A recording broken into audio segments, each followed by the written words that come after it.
सच और झूठ, दुख और खुशियां, ये सब लेकर ही बनती है अनमोल कहानियां।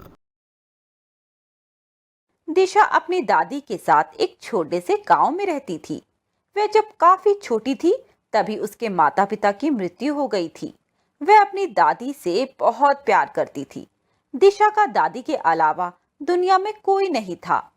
दिशा की दादी सब्जी बेचकर जो थोड़ा बहुत कमाती थी उसी से उनका घर चलता था। दिशा बेटी, मैंने तेरे लिए खाना बनाकर रसोई में रख दिया है। तुम स्कूल से आकर खाना खा लेना। मैं सब्जी बेचने जा रही हूँ।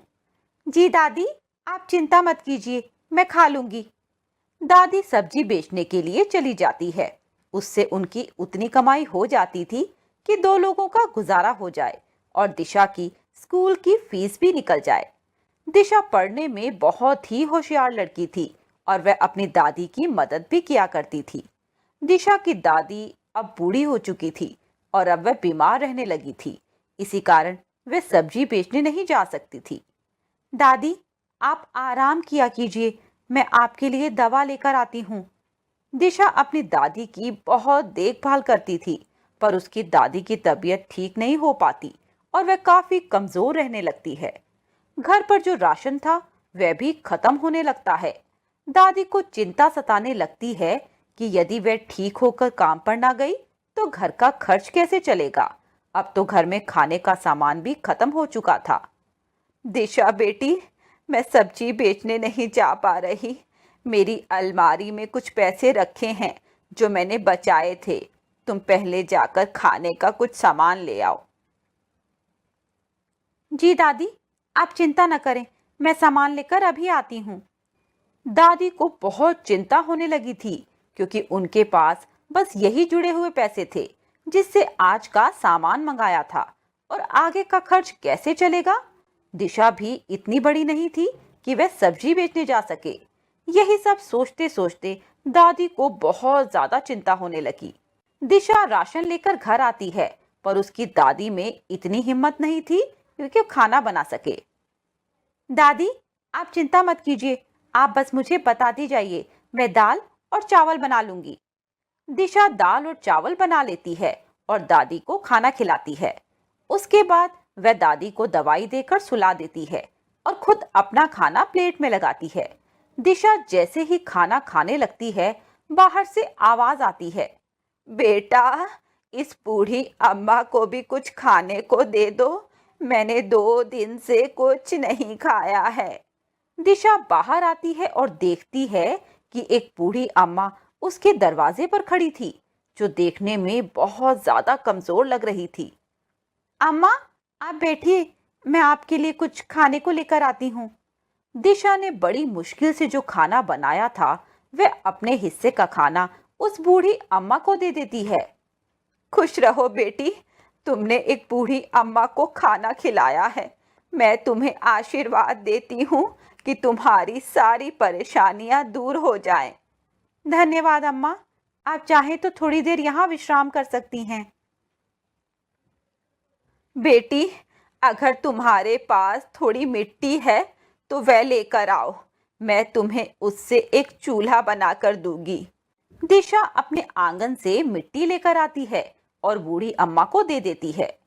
बूढ़ी अम्मा उस मिट्टी से झटपट एक सुंदर सा चूल्हा तैयार कर देती है और वह चूल्हा दिशा को देते हुए कहती है, बेटी, इस चूल्हे को ले जाकर अपनी रसोई घर में रख दो। इसे आज रात को सूखने देना और सुबह इस पर खाना बनाना। कल जब तुम इसका श्री गणेश करो, इसकी पूजा करना। यह एक जादुई चूल्हा है। मैं जानती हूँ तुम्हारे घर के हालात ठीक नहीं। तुम्हारी दादी भी बीमार है और तुम्हारे घर में कमाई का कोई जरिया नहीं है। इस जादुई चूल्हे पर तुम जब भी कोई बर्तन रखोगी और जो भी खाने की इच्छा हो उस चीज का नाम लोगी तो वह खुद ब खुद उस बर्तन में आ जाएगी। अच्छा अम्मा, क्या ऐसा भी होता है? इससे तो हमारे खाने पीने की चिंता ही खत्म हो जाएगी। मेरी दादी को भी इस उम्र में जाकर सब्जी नहीं बेचनी पड़ेगी। हाँ बेटा, तभी तो मैंने तुम्हें ये जादुई चूल्हा बनाकर दिया है। धन्यवाद अम्मा, मैं ये चूल्हा अंदर रखकर आती हूँ।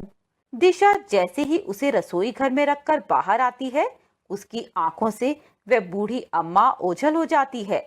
वह इधर उधर देखती है, पर वह अम्मा उसे कहीं नजर नहीं आती। अगले दिन सुबह दिशा जब उठती है तो रसोई घर में जाके चूल्हे की पूजा करती है और उस पर एक खाली बर्तन रखकर कहती है, आज तो हलवा खाने का मन है। तभी बर्तन में हलवा बनकर तैयार हो जाता है। यह देखकर दिशा बहुत हैरान होती है। वह जल्दी से हलवा प्लेट में डालकर दादी के पास जाती है और उन्हें सारी बात बताती है कि किस तरह कल बूढ़ी अम्मा ने उसे एक जादुई चूल्हा बनाकर दिया है। अरे वाह बेटा, यह तो बहुत ही अच्छी चीज है। भगवान ने हमारी परेशानी दूर कर दी।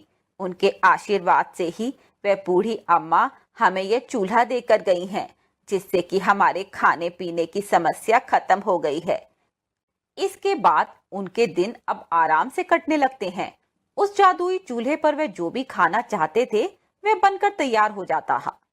उनके पड़ोस में रहने वाली विमला एक दिन उनके घर आती है तो देखती है कि दादी पोती खाना खा रही हैं और वहां पर तरह तरह के पकवान रखे हुए हैं। अरे वाह दादी, आज कहीं दावत थी? इतने अच्छे अच्छे पकवान रखे हुए हैं। अरे नहीं नहीं, आओ तुम भी खाना खा लो। दादी बात टालते हुए विमला को भी खाना परोस देती है। विमला खाना खाकर घर चली जाती है और बहुत सोचती है, इन लोगों के पास तो खाने के भी लाले पड़े हुए थे। ये दो वक्त के खाने के लिए भी मोहताज थे और आज इनके यहाँ 56 भोग लगे हुए हैं। इनके पास इतने पैसे कहाँ से आ गए? कुछ तो चक्कर जरूर है, मुझे पता लगाना पड़ेगा। यही सब सोचते हुए अगले दिन विमला कटोरी में एक सब्जी लेकर बहाने से दोबारा दादी के पास जाती है। अरे दादी, आज मैंने एक स्पेशल सब्जी बनाई है, तो मैंने सोचा कि थोड़ी सी आपके यहाँ भी दे दूं। अरे आओ आओ विमला, यह कटोरी रसोई घर में रख दो। दिशा जब आएगी तब मैं यह कटोरी तुम्हें भिजवा दूंगी। विमला रसोई घर में कटोरी रखने जाती है तो वह देखती है कि चूल्हे पर खीर की पतीली रखी हुई है।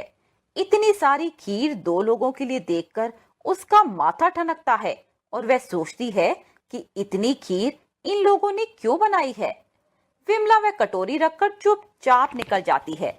विमला के दिमाग में यही चलता है कि क्या चक्कर है और कैसे सच्चाई का पता लगाया जाए। एक दिन विमला छुपकर खिड़की से देखती है कि दिशा चूल्हे पर एक खाली पतीली चढ़ाती है और कहती है, आज तो पनीर खाने का मन हो रहा है। उस पतीली में पनीर बनकर तैयार हो जाता है। ये सब देखकर विमला की आंखें फटी की फटी रह जाती हैं और वह समझ जाती है कि यह चूल्हा जादुई है। विमला के मन में लालच आ जाता है और वह चूल्हे को हासिल करने के लिए सारे दिमाग लगाने लगती है। एक दिन विमला मौका देखकर दादी के पास जाती है और उन्हें सोता पाकर रसोई घर में चूल्हा चोरी कर लेती है। विमला जैसे ही वह चूल्हा अपने घर लाकर उस पर एक बर्तन रखकर कहती है कि उसे खीर खाने का मन है, तभी उस चूल्हे में से काला धुआं निकलने लगता है और विमला के मुंह पर और आंखों में धुआं चला जाता है। विमला का पूरा मुंह काला हो जाता है और वह जोर जोर से खांसने लगती है। विमला जोर जोर से चिल्लाते हुए कहती है, हे राम, ये क्या हो गया? मुझे कोई बचाओ, मेरा दम घुट रहा है।